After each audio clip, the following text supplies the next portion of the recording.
Let me ask you a question. If nothing changes, will your walk with Christ in 2026 look any different than it did in 2025? The question deserves an honest answer before the new year begins.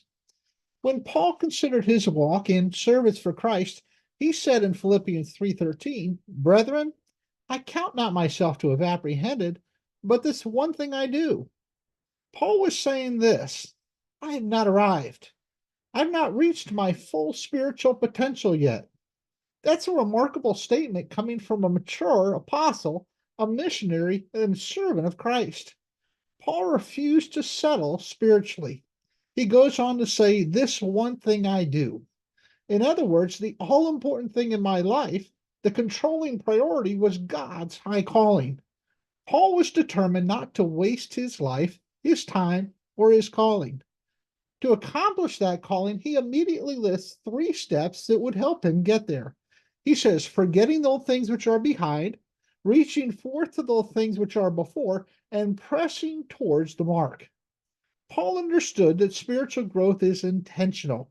You don't drift into spiritual maturity. You don't stumble into usefulness. You must reach forward on purpose. Many believers today are saved but settled, faithful but not growing, comfortable but not pressing. Paul refused that kind of Christianity.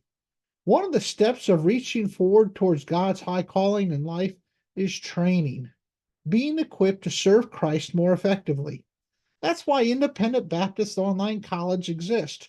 Our purpose is simple: to train and to equip Christ's servants wherever God places them. Thank you for your time. I hope you have a blessed and purposeful new year.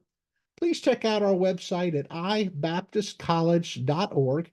And if you have any questions, feel free to reach out to me directly, Dr. Peter Evander.